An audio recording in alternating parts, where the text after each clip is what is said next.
حضرت ابو ہریرہ رضی اللہ تعالیٰ عنہ کہتے ہیں کہ رسول اللہ صلی اللہ علیہ وآلہ وسلم نے فرمایا، جس سے مشورہ لیا جائے وہ امانت دار ہے، لہٰذا وہ ایمانداری سے مشورہ دے۔ حضرت ابو موسیٰ اشعری رضی اللہ تعالیٰ عنہ کہتے ہیں کہ مدینہ کا ایک گھر لوگوں سمیت جل گیا۔ جب نبی اکرم صلی اللہ علیہ وآلہ وسلم سے یہ واقعہ بیان کیا گیا تو آپ صلی اللہ علیہ وآلہ وسلم نے فرمایا، بے شک آگ تمہاری دشمن ہے،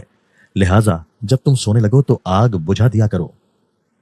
حضرت جابر رضی اللہ تعالیٰ عنہ کہتے ہیں کہ رسول اللہ صلی اللہ علیہ وآلہ وسلم نے ہمیں بہت سی باتوں کا حکم دیا اور بہت سی باتوں سے منع فرمایا۔ ان میں سے ایک بات یہ بھی ہے کہ آپ نے ہمیں حکم دیا کہ ہم سوتے وقت چراغ بجھا دیا کریں۔ حضرت ابو سعید خدری رضی اللہ تعالیٰ عنہ کہتے ہیں کہ رسول اللہ صلی اللہ علیہ وآلہ وسلم نے فرمایا، قرآن والے قرآن کی تلاوت کرنے والے سے یا حافظ قرآن سے جب وہ جنت میں داخل ہوگا کہا جائے گا، پڑھتا جا اور اوپر چڑھتا جا،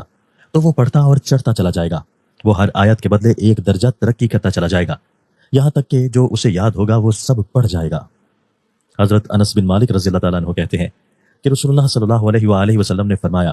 قل هو اللہ احد، یعنی سورہ اخلاص ثواب میں تہائی قرآن کے برابر ہے۔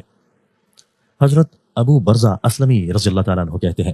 کہ میں نے عرض کیا، اللہ کے رسول، مجھے کوئی ایسا عمل بتائیے جس سے میں فائدہ اٹھاؤں۔ آپ صلی اللہ علیہ وآلہ وسلم نے فرمایا، مسلمانوں کے راستہ سے تکلیف دہ چیز کو ہٹا دیا کرو۔ وضاحت، جیسے کانٹا اور کوڑا کرکٹ وغیرہ، اگر راستے میں گڑھا ہو تو اس کو برابر کر دے یا اس پر روک لگا دے تاکہ کوئی آدمی اندھیرے میں اس میں گر نہ جائے۔ مفید عام کاموں کے ثواب میں یہ حدیث اصل ہے،